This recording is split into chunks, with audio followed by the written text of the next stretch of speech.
Bon, ben, bonjour tout le monde, j'espère que vous allez bien. Dans cette vidéo-ci, je vais vous expliquer là, la théorie qui concerne la section 2.1 du livre là, de physique XXI, le tome B. Donc, cette section-là, ça s'appelle l'énergie potentielle électrique d'un système de particules chargées.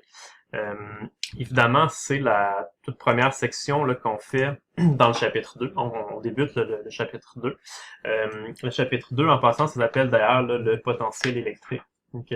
Euh, donc, c'est un petit peu les notions qu'on va commencer là, à aborder ensemble dans le chapitre 2. En fait, vous allez voir que le chapitre 2, c'est un chapitre dans lequel on va parler beaucoup de l'énergie. On va parler du potentiel électrique, mais aussi de l'énergie potentielle électrique. Donc, ça va ressembler un petit peu aux notions que vous avez déjà vues là, dans le cours de physique NYK, quand vous avez traité, par exemple, de l'énergie cinétique, de l'énergie potentielle, puis la conservation d'énergie. Donc, c'est des choses qu'on va voir là dans le chapitre 2, mais ça va être un contexte différent. Hein. Ce ne sera pas des blocs sur des plans inclinés, là. Ça va être des particules, là, des protons, des électrons qui vont s'approcher, s'éloigner, changer de position, changer d'énergie potentielle, puis changer d'énergie cinétique. Donc, c'est un petit peu ce qui nous attend là, dans le chapitre 2. Juste avant de commencer, juste faire attention à quelque chose hein, au niveau du vocabulaire. Okay? C'est que dans le chapitre 2, comme je l'ai dit, on va parler d'énergie potentielle électrique, mais il y a aussi quelque chose qui s'appelle le potentiel électrique. Hein? Puis c'est pas la même chose. Quand on va parler, comme aujourd'hui à la section 2.1, là, de l'énergie potentielle électrique, euh, donc, dès qu'on parle d'énergie, que ce soit d'énergie potentielle, que ce soit d'énergie cinétique, okay, dès qu'on parle d'énergie, de l'énergie, ça se mesure en joules dans le système international. Okay? Mais quand on va arriver à la section 2.2, évidemment, je vous en reparlerai que dans la vidéo de la section 2.2, mais là, on va parler du potentiel électrique. Fait que c'est pas la même chose. Hein? Le potentiel électrique et l'énergie potentielle électrique, ça, c'est pas la même chose. Ça se ressemble, là, le mot potentiel électrique, mais c'est ça. Fait qu'il y en a un que c'est l'énergie, l'autre c'est juste le potentiel. Okay. Le potentiel, on l'a déjà rencontré, parce qu'on a déjà fait le chapitre 3 ensemble. Les unités, c'est les volts. Donc, par exemple, quand on parlait des piles, là, on disait une pile, ça donne une certaine valeur d'électromotance, mettons une pile de, je sais pas, 9 volts ou 12 volts. Là.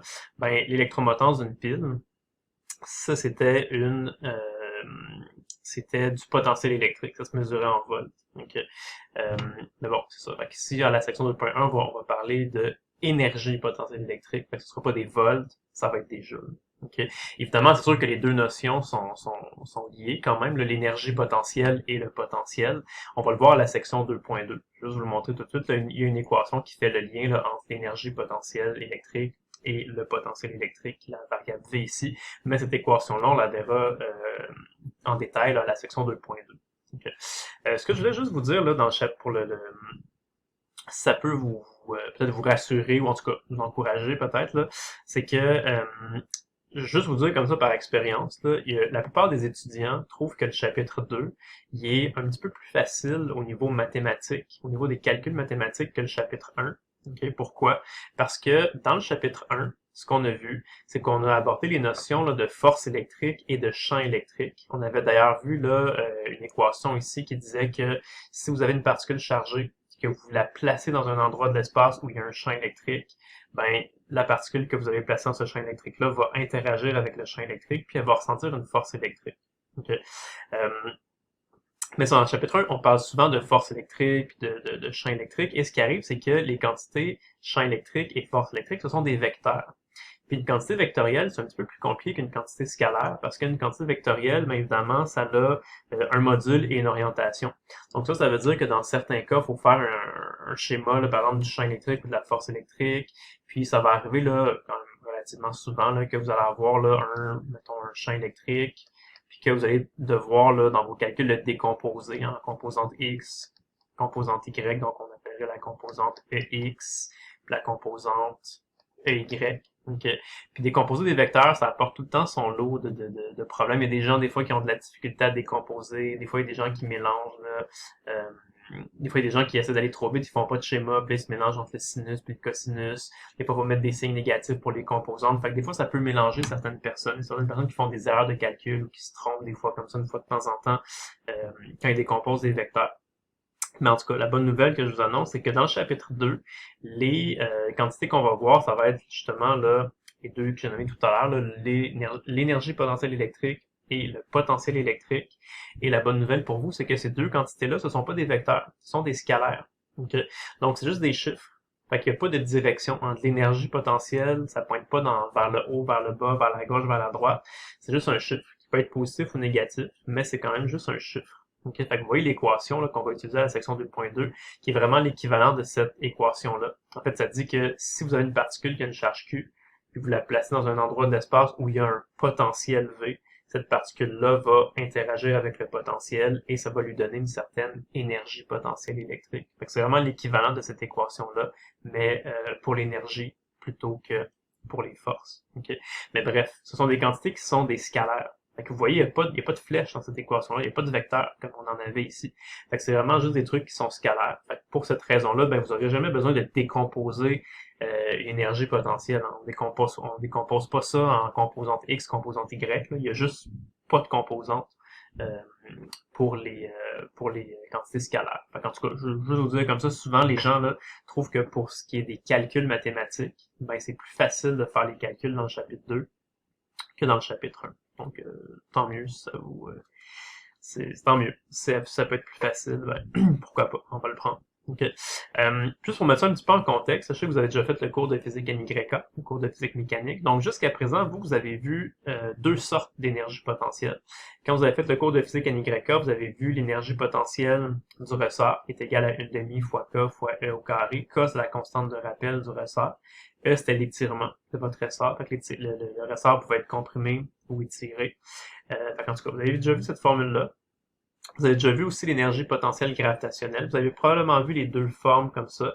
La première forme ici, c'est la forme plus générale. Okay? Donc, dès que vous avez deux objets, puis vous connaissez la masse de l'objet 1, la masse de l'objet 2, et la R, c'est la distance qu'il y avait là, centre à centre entre les deux objets, si c'est des objets de forme sphérique ou des particules. Ça vous donnait l'énergie potentielle gravitationnelle, donc un nombre de joules.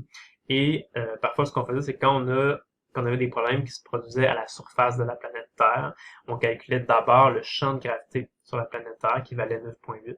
Et ensuite de ça, on disait que m fois g fois h, c'était une autre façon de calculer là, un peu plus rapidement l'énergie potentielle gravitationnelle. Okay? Fait en tout cas, vous, jusqu'à présent, il y a juste ces deux formes-là d'énergie potentielle que vous connaissiez. Mais il y a aussi une troisième forme d'énergie potentielle qui existe dans la nature, qui est l'énergie potentielle électrique, qu'on va voir aujourd'hui. Ça, l'équation là, principale de la section 2.1, c'est que quand vous avez deux particules chargées, qui ont des charges électriques, là, Q1 et Q2, si vous voulez calculer l'énergie potentielle électrique qui est formée par ce système de deux particules-là, c'est égal à K fois Q1 fois Q2 sur R.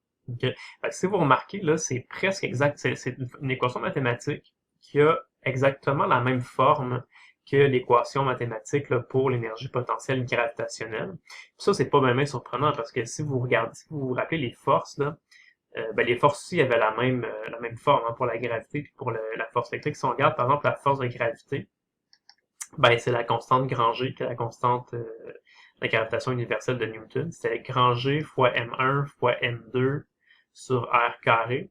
Puis l'équation de la force électrique, on appelle aussi l'équation de Coulomb, c'est la constante de Coulomb fois Q1 fois Q2 sur R au carré. On mettait ça en valeur absolue parce que des fois les charges peuvent être négatives. Donc, on peut le mettre en valeur absolue pour avoir juste le module de la force électrique. En tout cas, vous voyez que les deux équations étaient très similaires, avaient la même forme algébrique. C'est sûr que si vous avez si les équations des forces sont très similaires, ben on s'attend aussi à ce que les équations pour calculer les potentiels, énergie potentielle, pardon, énergie potentielle gravitationnelle et énergie potentielle électrique, ben c'est sûr que les équations vont se ressembler beaucoup. Okay. Fait que c'est ça, c'est l'équation qu'on va utiliser dans la section 2.1. Okay. Juste quelques petits commentaires par rapport à cette équation-là. Mais premièrement, c'est que vous voyez que l'énergie potentielle, c'est quelque chose qui dépend uniquement de la position des particules qui composent le système. Ça dépend pas de la vitesse. Okay. Évidemment, il y a une forme d'énergie qui est reliée à la vitesse, que vous connaissez, là, qui est l'énergie cinétique, une demi-mv carré, que vous avez déjà vu là, souvent en physique NYK. Mais tout ce qui est énergie potentielle, si vous regardez dans les équations, là, il n'y a jamais de vitesse là-dedans. Ça dépend vraiment uniquement de la position des objets dans votre système. Fait que l'énergie potentielle électrique, c'est la même chose. Ça dépend vraiment juste des charges électriques et de la distance R qu'il y a entre nos deux particules. Fait que ça dépend pas de leur vitesse. Fait que c'est pas parce qu'une particule va plus vite qu'elle a une plus grosse énergie potentielle. Si elle va plus vite, elle va avoir une plus grosse énergie cinétique. Ça, je suis d'accord. Mais son énergie potentielle, ça dépend uniquement de la distance R qu'il y a entre les deux particules. Fait que c'est vraiment juste quelque chose qui dépend de la position. La gravité la force de gravité et la force électrique, ce sont des forces conservatives. C'est pourquoi on peut leur associer une énergie potentielle. Ça, peut-être que ça vous dit quelque chose de force conservative comparativement à force non conservative. Ça aussi, vous en avez peut-être discuté un petit peu là, en physique NYK. Je ne vais pas revenir trop là-dessus, mais en tout cas, parce que dans la nature, il y a des forces conservatives et des forces non conservatives. Les forces qui sont conservatives, ben, on peut leur écrire une énergie potentielle. Comme on est capable d'écrire l'énergie potentielle électrique, ça signifie aussi, là, en même temps, que la force électrique, c'est une force qui est conservative, tout comme la force de gravité, mais c'est un peu logique parce que justement, les deux forces ont exactement la même forme algébrique. Okay. La façon que l'énergie potentielle électrique est définie, okay, c'est comme inclus dans l'équation, si vous voulez, que quand deux particules sont infiniment éloignées l'une de l'autre, ben, ils ont une énergie potentielle qui est égale à 0. Okay, donc, évidemment, on regarde dans l'équation ici, si vous avez deux charges, de Q1 et Q2, s'ils sont placés extrêmement loin l'une de l'autre, si R devient très grand, puis même quand R tend vers l'infini, l'énergie potentielle électrique tend vers 0. Okay.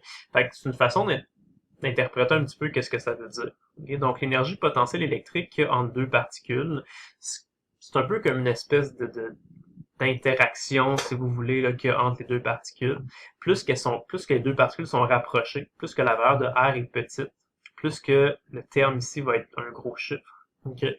Et si vous avez deux particules qui sont très loin, ben, si vous avez deux particules qui sont extrêmement loin l'une de l'autre, elles vont pas vraiment interagir ensemble. Okay? Donc, ils vont avoir une énergie potentielle qui est très petite. Il va même tendre vers 0 là, quand R tend vers l'infini. Okay? Puis aussi la façon que l'énergie potentielle est définie, okay, c'est que quand vous avez des particules qui composent un système, okay, si vous avez des particules qui sont libres de bouger, okay, les particules parfois ils vont s'approcher l'une de l'autre, parfois ils vont s'éloigner l'une de l'autre, ça va dépendre des charges électriques qu'elles ont. Okay. Mais une chose qui est sûre, c'est que dans l'univers, là, on dit que les systèmes ont toujours tendance à atteindre l'état d'énergie minimale. Okay, ça, c'est un principe en physique. Là. Et donc, ça veut dire que si vous avez deux particules, Q1 et Q2, qui sont libres de se déplacer, qui peuvent bouger librement, ben, elles vont se déplacer d'une certaine façon, mais ce qui va arriver, c'est que toujours l'énergie potentielle électrique du système va diminuer le plus possible. Donc, on va regarder des exemples, vous allez voir que ça fonctionne tout le temps. Si on y va juste avec deux particules, okay, on va juste se limiter au cas avec deux particules. Fait que si vous avez deux particules, qui peuvent chacune être positives ou négatives. Vous n'avez pas 50 000 possibilités. Là, vous avez soit que les deux charges vont être identiques ou que les deux charges vont être opposées. Okay? Fait qu'imaginez que vous avez par exemple deux protons. Ça aurait pu être deux électrons aussi. Okay? Dans le fond, dès que vous avez deux charges électriques identiques, qu'est-ce qui va arriver? Mais premièrement, si vous calculez l'énergie, mettons vous avez deux particules identiques, vous avez ici deux protons qui sont à une certaine distance R, okay, l'une de l'autre, ben, quand vous allez vouloir calculer l'énergie ici, là, ça va être K fois Q1 fois Q2 sur R.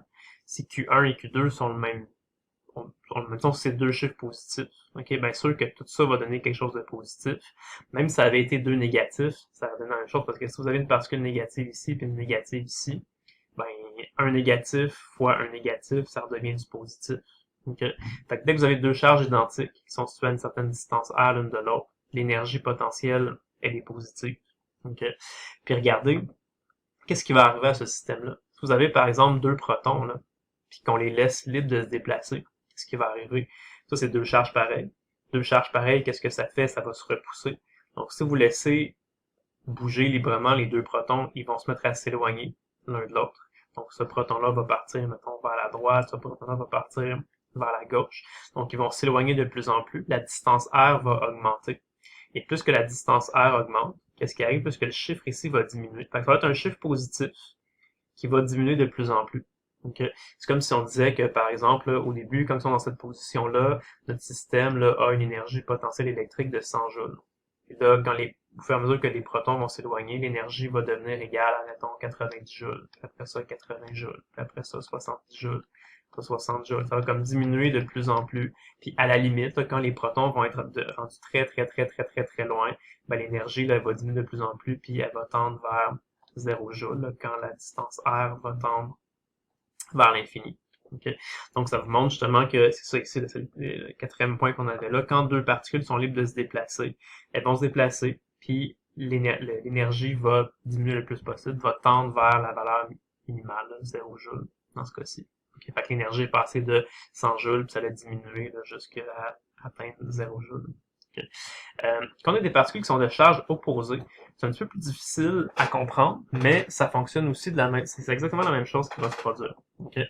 La différence, c'est que si vous avez deux particules de signe contraire, une positive et une négative, ou une négative et une positive, ça revient au même, là, quand vous allez entrer dans l'équation ici, bien évidemment, ça va donner une énergie potentielle négative, parce que si vous avez une des charges qui est positive, l'autre est négative, ça donne quelque chose de négatif. Le R va être tout le temps positif, nécessairement, c'est la distance qu'il y a entre les deux.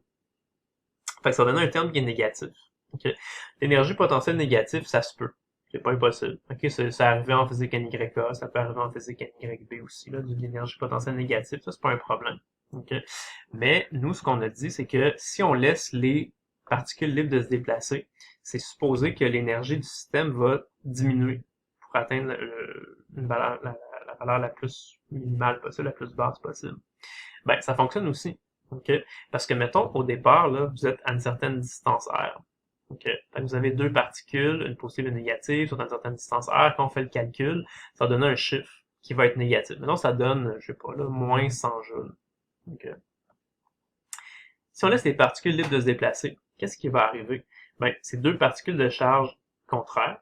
Qu'est-ce que ça fait deux particules de signe contraire? Ça s'attire. Fait que si on lâche les particules, qu'est-ce qu'ils vont faire? Ils vont pas s'éloigner comme tantôt. Au contraire, ils vont s'approcher. Fait qu'en se rapprochant, la distance R qu'il y a entre les deux particules va devenir tout le temps de plus en plus petite. Si le R devient de plus en plus petit, le chiffre ici va devenir de plus en plus gros, mais il est négatif. Fait que vous voyez qu'est-ce que ça va faire? Vous partez, mettons, de moins 100 joules. Là, les particules vont se rapprocher un petit peu. Fait que vous allez avoir, par exemple, moins 110 joules. Puis après ça, ils vont continuer à s'approcher. Vous allez avoir moins 120 joules. Après ça, moins 130 joules. Moins 140 joules. OK? Fait que c'est ça, ça qui est écrit ici. Quand le R diminue, c'est sûr que ce chiffre-là, en valeur absolue, va être plus gros. C'est sûr, parce que quand vous avez une équation, si le dénominateur devient de plus en plus petit, la fraction va devenir de plus en plus grosse. Fait que quand le R diminue, le chiffre augmente en valeur absolue. Mais si c'est un chiffre négatif, tu sais que si vous passez de moins 100 à moins 110, à moins 120, à moins 130, ben, vous êtes en train de diminuer. Vous êtes en train d'aller vers les énergies qui sont négatives. Si on se fait un axe des énergies, là, mettons, qui pointe vers le haut, l'énergie potentielle électrique, ben, quand vous passez de 100 à moins 110, à moins 120, moins 130, moins 140, vous êtes en train, là, d'aller vers une valeur minimale. Okay? Puis c'est sûr qu'à la limite, là, si les deux particules s'approchaient beaucoup l'une de l'autre, ben le R il tendrait vers 0. Puis si R tend vers 0 là-dedans, l'énergie potentielle, elle va tendre là, vers moins l'infini. Okay? Fait que ça fonctionne. Fait que peu importe la situation que vous avez, c'est toujours vrai que quand vous avez deux particules chargées, puis que vous les laissez bouger librement, les particules vont se déplacer, vont faire un certain mouvement, mais c'est sûr que tout en se déplaçant là, de manière naturelle, le système va tendre vers l'état d'énergie minimale. Okay? Dans toutes les situations, ça fonctionne.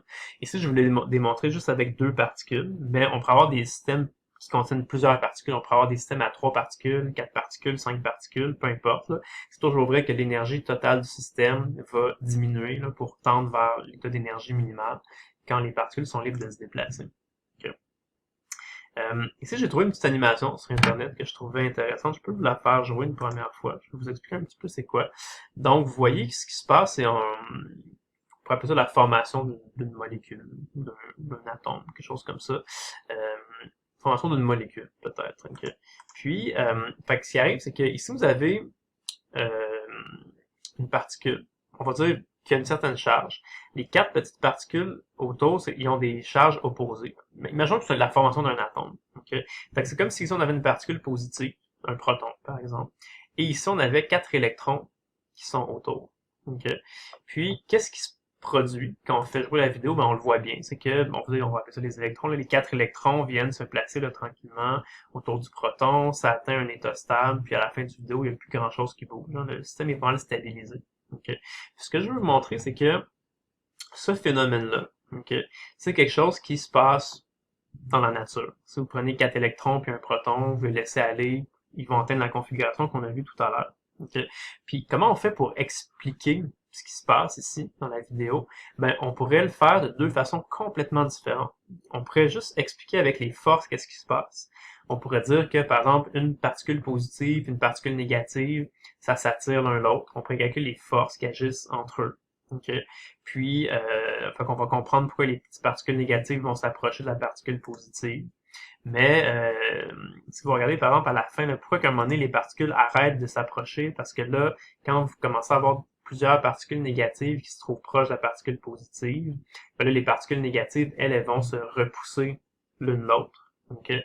C'est pour ça qu'à un moment donné, ils ne pourront pas s'approcher infiniment, parce que c'est que les particules négatives vont se repousser. Fait en tout cas, ça va atteindre une certaine configuration, et dans cette configuration-là qui va être atteinte, mais on comprend que la somme des forces est égale à 0 sur chacune des particules. Okay, sur chacune. Fait que, mettons, la particule qui est là, elle va ressentir 3 autres forces. Une force attractive, 3 forces de répulsion, mais la somme des forces va être égale à 0. C'est pour ça qu'elle a atteint un état d'équilibre puis elle bouge plus. Okay. Fait que tout peut s'expliquer par les forces. Okay, comme on a vu dans le chapitre 1.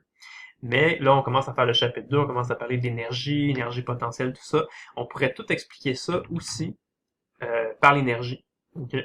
On pourrait dire, si vous avez une particule positive puis 4 particules négatives, puis que vous laissez ça bouger librement, ça ressemble à ce qu'on a dit ici, ben, qu'est-ce qui arrive, c'est que quand vous laissez les particules bouger librement, le système va tendre vers l'état d'énergie minimale. Okay? Donc, on pourrait calculer de toutes les façons qui existent d'organiser ces 4 particules-là. Okay? On se rendrait compte que la configuration la plus stable, les positions qui donnent l'énergie minimale, la plus petite valeur possible de l'énergie, c'est cette configuration-là. C'est quand vous avez la particule positive qui est placée là, avec 4 particules négatives qui sont placées comme ça de chaque côté à telle distance. Okay? Fait que tout pourrait se calculer par énergie aussi. Okay? Fait que c'est deux façons je dirais complètement différente d'imaginer puis d'expliquer ce phénomène-là. Okay? On peut parler des forces, on peut parler de l'énergie. C'est deux façons complètement différentes de comprendre et d'expliquer ce qui se passe. Puis les deux façons fonctionnent, les deux façons sont correctes, les deux façons peuvent être comprises là, et expliquées. Okay? Fait que c'est juste pour vous dire que ce qu'on est en train de voir dans le chapitre 2, ce qu'on commence à voir tranquillement, juste à la section 2.1, mais ce qu'on commence à voir dans le chapitre 2, c'est comme une façon, si vous voulez, là, comme différente, mais c'est comme une toute autre façon d'expliquer les phénomènes qui se passent dans la nature, mais qui fonctionne tout aussi bien. Okay? Fait que c'est le fun d'être capable d'expliquer les choses de plusieurs façons. Okay? Puis, au niveau conceptuel, déjà, c'est intéressant. Mais ce qui arrive généralement, c'est que quand vous allez arriver pour résoudre des problèmes, ben, il y a certains problèmes qui sont plus faciles à résoudre avec les forces. Il y a certains problèmes qui sont plus faciles à résoudre en utilisant les équations avec l'énergie. Okay? Fait que c'est vraiment une question d'optimisation. On regarde le problème qu'on doit résoudre, puis on va aller utiliser la technique qui est la plus appropriée pour résoudre ce genre de problème-là. Okay? Fait que c'est juste pour vous dire que c'est tout aussi important là, être capable de comprendre les forces et l'énergie. Dites pas ah ben j'aime ça les forces, moi j'aime pas l'énergie.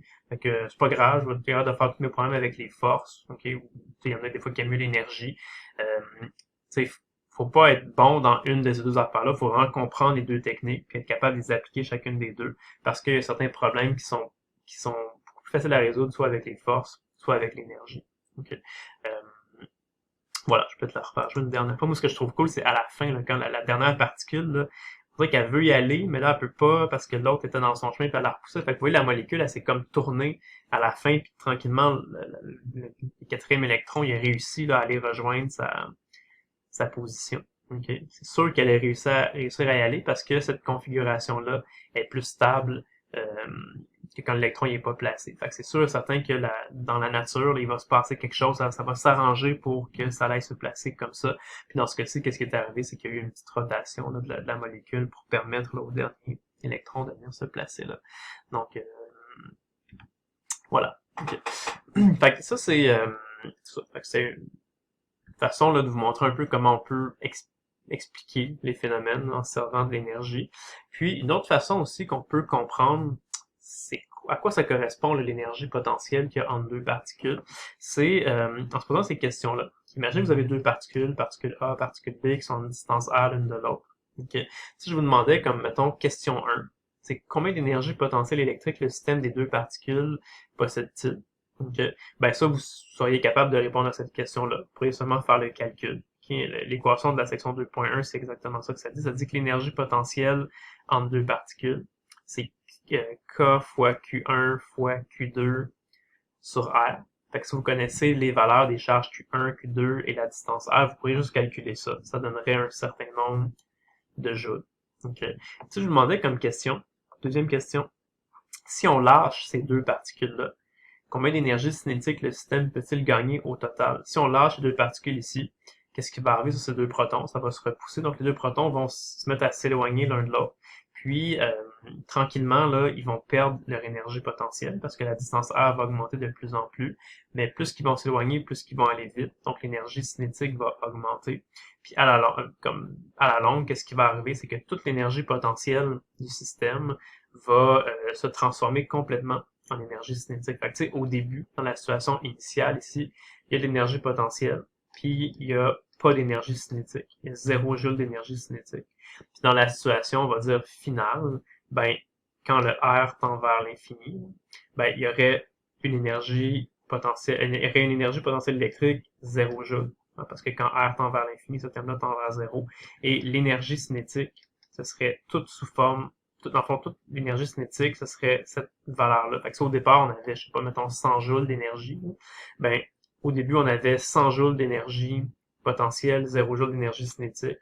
Dans la situation finale, on a 0 joules d'énergie potentielle, puis 100 joules d'énergie cinétique.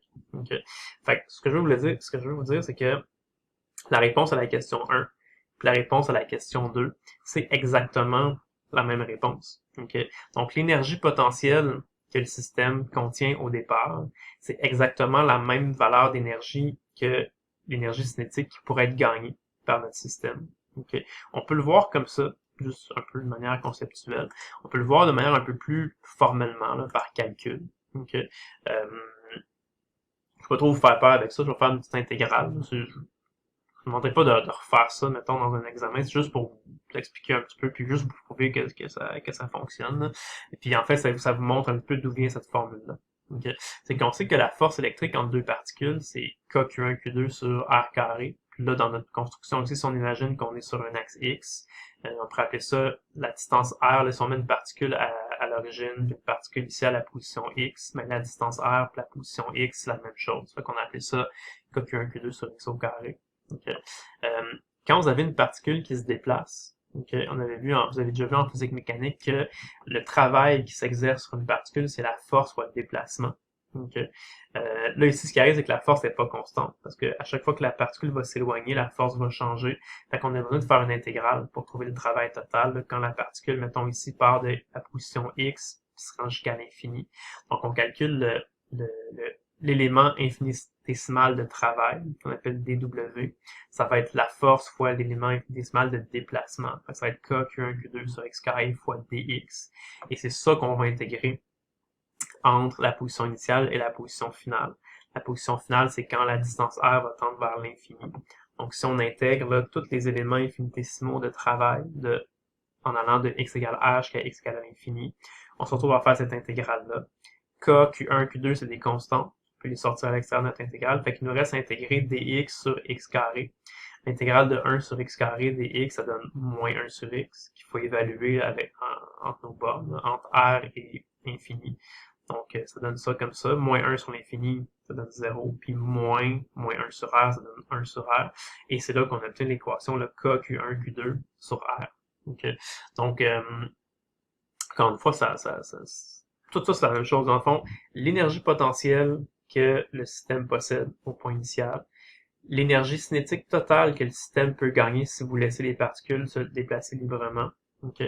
Et le travail total qui serait fait là, sur la particule ici qui se déplace là, entre la position initiale jusqu'à temps qu'elle se rende à l'infini, tout ça, c'est la même chose, c'est le même calcul, c'est cette quantité d'énergie-là qui peut être calculée, là, puis qui donne un certain nombre de joules. Donc, puis en faisant cette intégrale-là, ça vous montre aussi d'où provient l'équation. OK, fait que K, Q1, Q2 sur R, ça sort pas de nulle part. C'est vraiment juste l'intégrale du travail entre la position initiale et la position finale qui va tendre vers l'infini quand ce sont deux particules de même signe. OK. Dans le livre, à la section 2.1, c'est expliqué aussi un petit peu là, à quoi ça correspond cette énergie-là. Il y a un exemple qui est fait dans le livre là, avec un système de 3 particules. Moi, j'ai repris cet exemple-là avec 4 particules. Fait que c'est la même idée, c'est juste que c'est un peu plus complet. Donc, je vais le faire tout de suite avec 4 particules. Dans le fond, si vous comprenez celui-là, c'est sûr que vous comprenez qu'est-ce qui se passe quand on a 3 particules. Juste un petit peu plus complet, si vous voulez, comme exemple. Okay. Fait qu'une façon qu'on peut interpréter ça, là, on a toujours juste parlé jusqu'à maintenant là, de cette formule-là, on a toujours juste parlé de l'énergie potentielle qu'il y avait entre deux particules. Okay. Mais ce qui va arriver, c'est que vous allez avoir des problèmes à faire qui vont contenir plus que deux particules. On va vous demander parfois là, de calculer l'énergie potentielle totale d'un système qui contient 3 particules, ou 4 particules, ou 5 particules, et ainsi de suite. Okay. Fait que comment on fait pour calculer ça?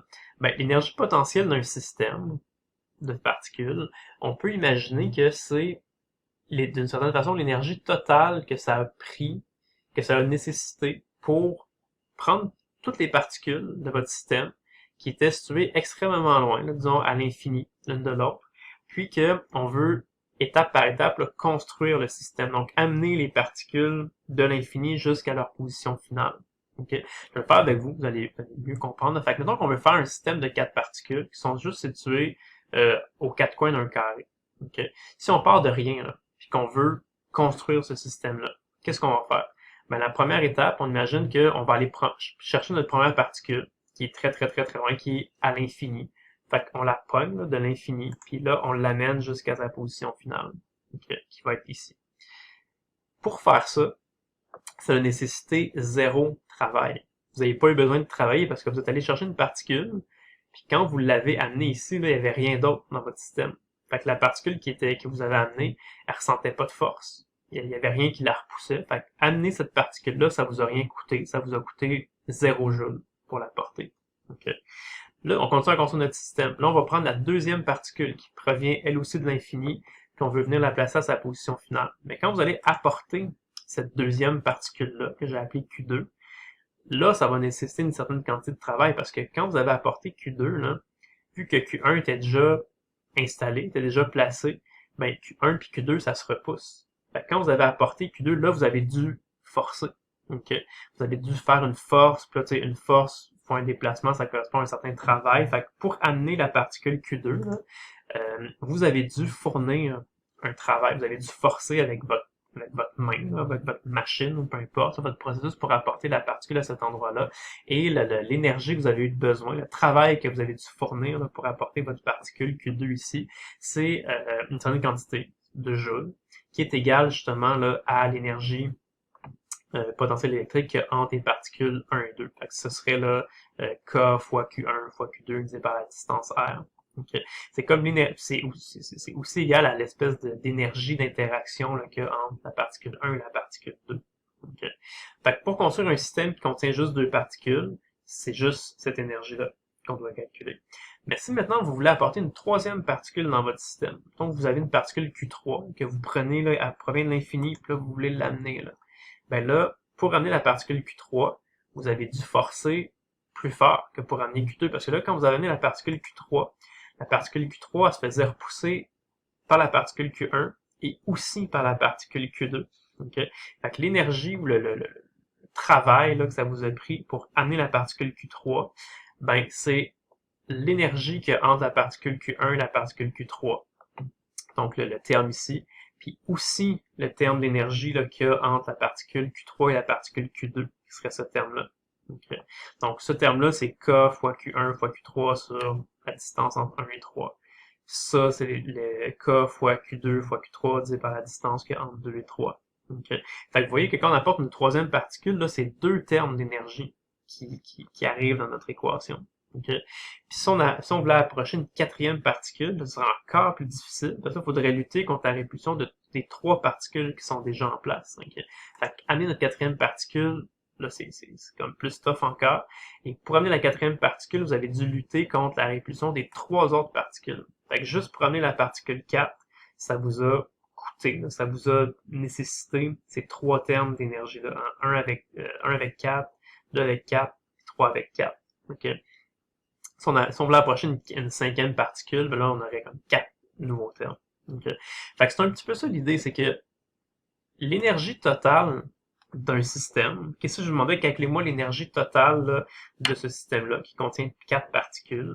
Ben, pour faire le calcul, il faudrait additionner tous les termes qu'on a écrits ici. Il faudrait additionner ce terme-là, plus celui-là, plus celui-là, plus celui-là, plus celui-là, plus celui-là.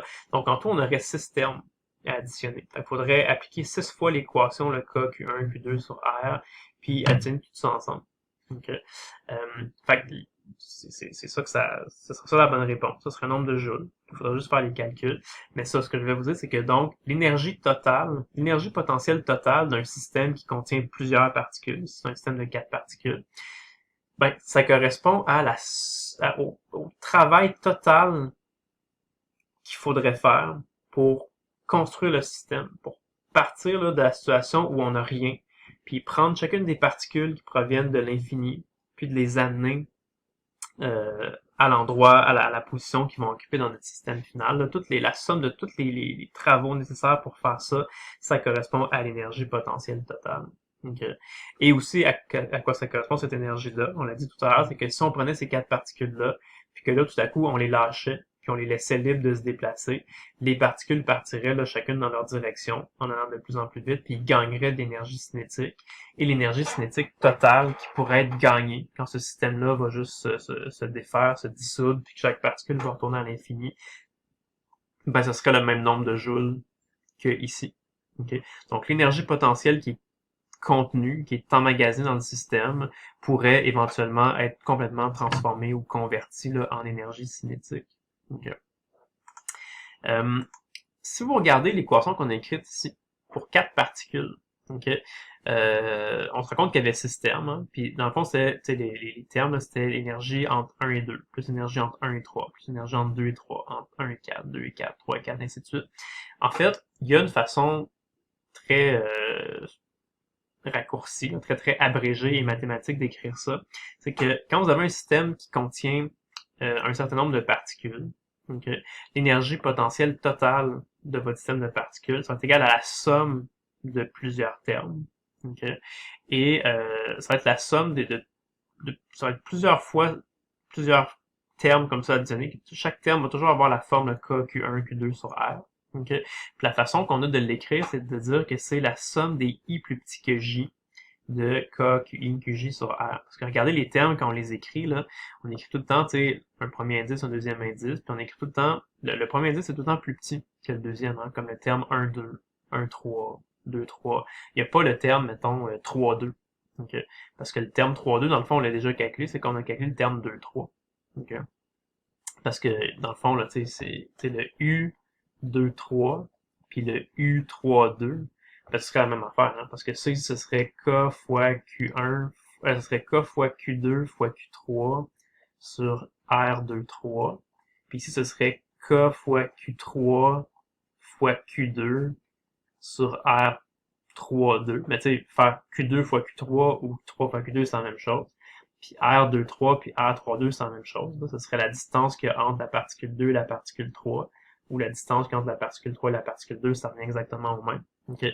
Fait que quand on fait la somme de tous les termes, là, faut pas compter ce terme-là et ce terme-là, faut en compter juste un des deux. Fait que la façon de s'assurer de juste écrire des termes pour pas qu'il y en ait qui se répètent, c'est que si on s'assure tout le temps que quand on écrit nos termes, si le premier indice est plus petit que le deuxième, ben on va juste écrire les bons termes additionnés. On n'écrira pas les termes qui servent à rien, puis les termes qui sont juste des copies de ceux qui existent déjà. Fait qu'en tout cas, c'est la façon la plus simple de l'écrire. Fait que si vous avez, par exemple, ici, là, 4 particules, un système de 4 particules, ben imaginez que vous avez des valeurs de I puis de J qui peuvent prendre des valeurs là, de 1, 2, 3 et 4, mais vous pouvez écrire toutes les combinaisons pour lesquelles le I est plus petit que le J. Okay. Donc, juste pour le fun, là, ça, c'est un système de 4 particules. Il y avait 6 termes. OK. Termes. OK. Si on avait un système qui contenait 5 particules, OK. Donc là, nos valeurs de I et J pourraient prendre des valeurs 1, 2, 3, 4 et 5. OK. Juste pour le fun, est-ce que vous êtes capable d'écrire tous les termes comme ça qu'il faudrait additionner ensemble? C'est sûr qu'il y aurait plus que 6 termes. OK. Est-ce que vous êtes capable de deviner ou de réfléchir un petit peu, de voir il y en aurait combien des termes comme ça qu'il faudrait additionner si on a 5 particules?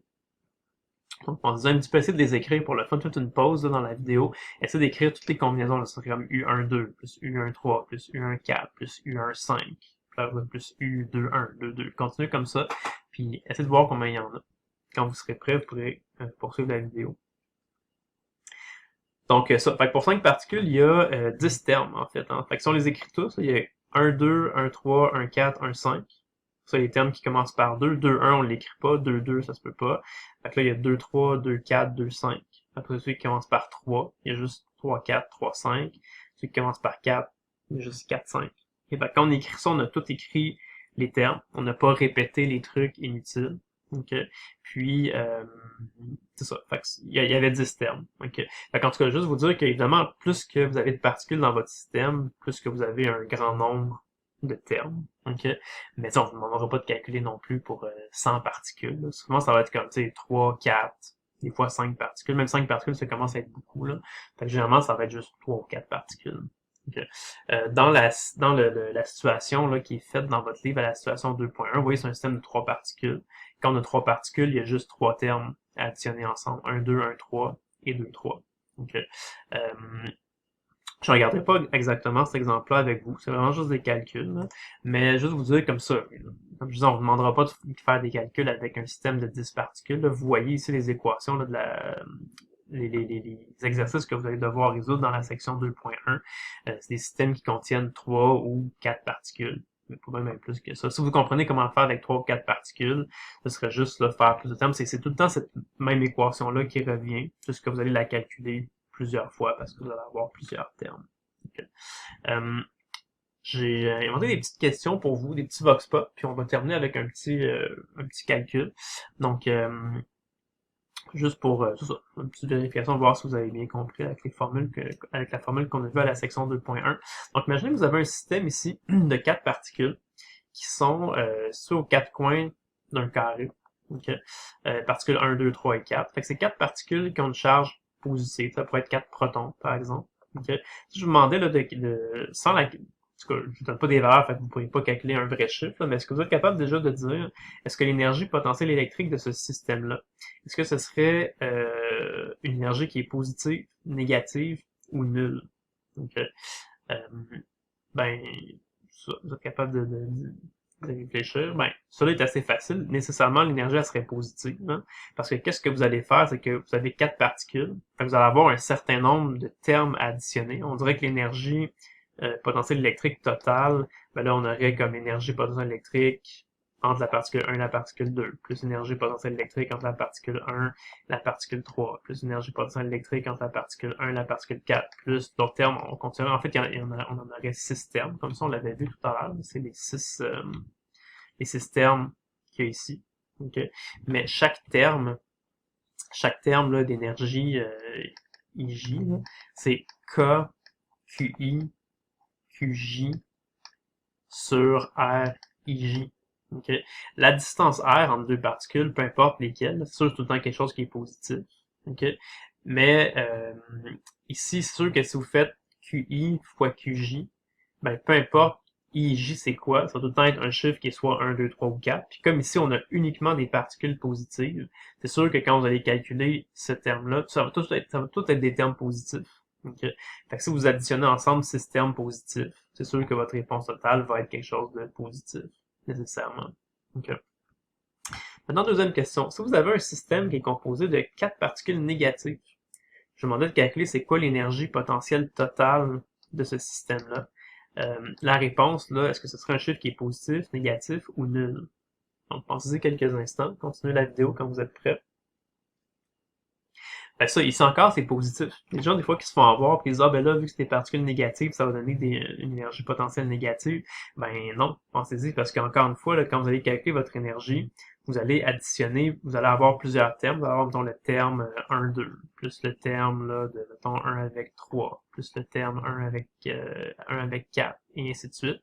Mais chaque terme comme ça va être K fois, mettons, Q1 fois Q2 divisé par R1, 2.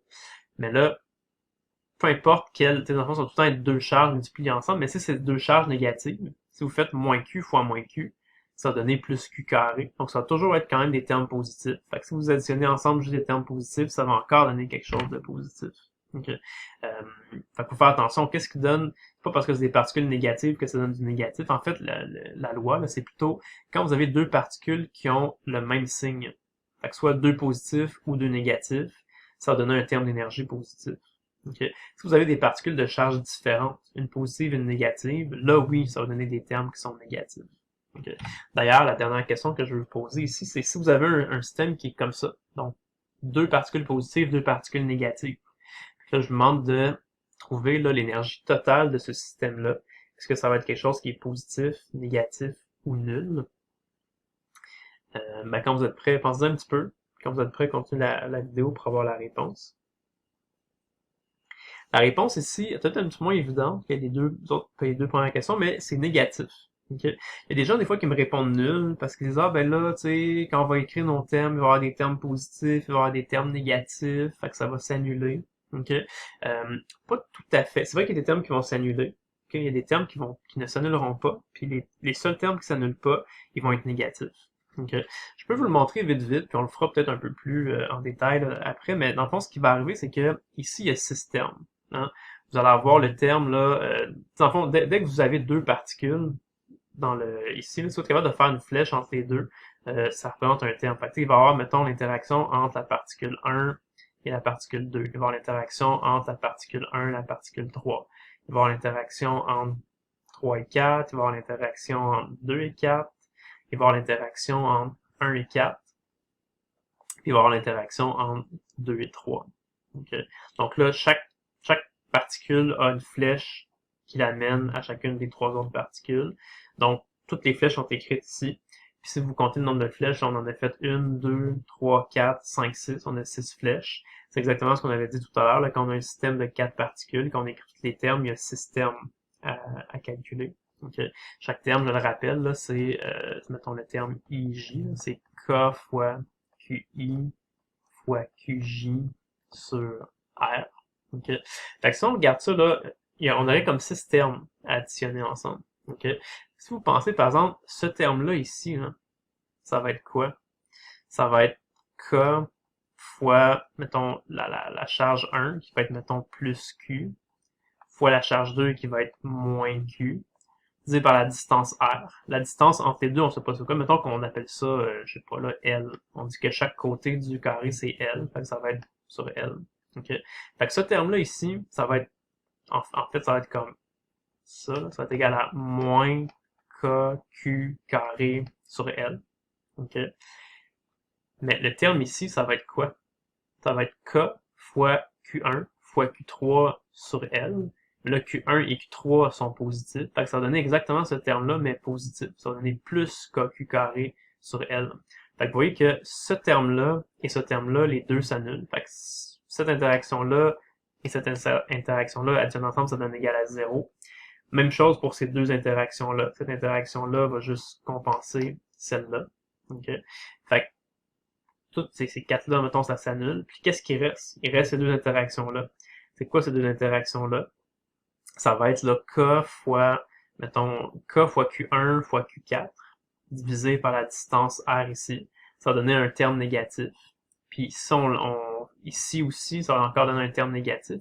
L'interaction entre 2 et 3, c'est encore deux particules. Fait que ce terme-là va donner, l'interaction entre 1 et 4 va donner un terme négatif. L'interaction entre 2 et 3 va donner un terme négatif.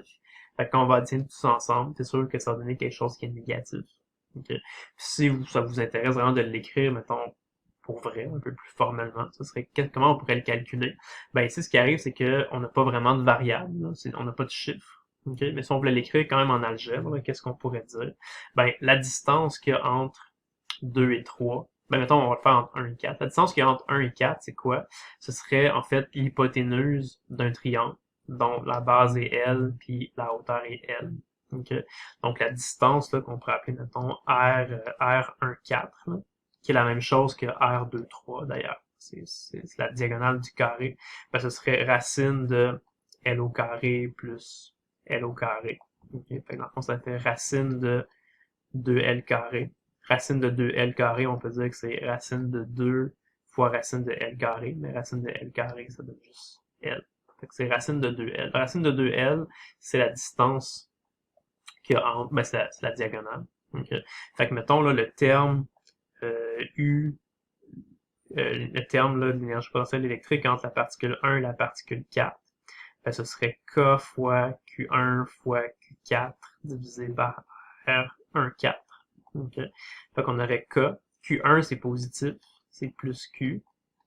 Q4 c'est négatif, donc c'est moins Q. Puis la distance R, ben c'est ce qu'on a calculé ici. C'est racine de 2 fois L. Okay? Donc ça donne quoi? Là? Ça donne moins K Q carré sur racine de 2 fois L. Okay? Ça c'est le terme U14. Puis le terme U23, ce serait exactement le même terme que ça. Parce que, tu sais, on a encore une particule positive et une particule négative. La distance entre les deux, c'est encore une fois la diagonale du carré. Donc, notre réponse finale, l'énergie totale, pour vrai, il faudra additionner ensemble 6 termes. Mais il y a 4 termes qui vont s'annuler 2 à 2. Les 2 seuls termes qui s'annuleront pas, ça va être des termes comme ça. Fait que dans le fond, la réponse, ce serait juste ça fois 2. Okay? Donc, ce serait égal à moins 2 sur racine de 2 fois KQ carré sur L. Okay? Puis 2 sur racine de 2, c'est la même chose que racine de 2. Si on voulait l'écrire comme le plus simple, ça serait dire que l'énergie potentielle électrique totale de notre système, ça va être moins racine de 2 fois KQ carré sur L. Okay. Et ben, on voit bien que c'est un terme qui est négatif. Okay. Peu importe c'est quoi la valeur de Q, peu importe c'est quoi la valeur de L. L, c'est sûr c'est un chiffre qui est positif. Q, c'est de toute façon on le met au carré, fait que ça va être positif. Là. Fait que c'est moins puis K, c'est la constante de Coulomb, 9 fois 10 à la 9. Fait qu'on voit bien que l'énergie totale de notre système, elle est négative. Okay. Je ne t'ai pas demandé vraiment là, de trouver ce terme-là, mais parce que je voulais le faire quand même avec vous aussi, parce que ça ressemble à des exercices qu'on va vous demander euh, dans la section 2.1, des fois de trouver comme ça des énergies là, juste en algèbre, là, quand on a des carrés, par exemple. Fait qu'on est quand même capable de travailler un petit peu en algèbre, même si on n'a pas nécessairement des valeurs numériques là, à plugger dans nos équations. On peut quand même faire un certain travail là, au niveau algébrique. Ouais, c'est ça. Donc, ben voilà pour la section 2.1.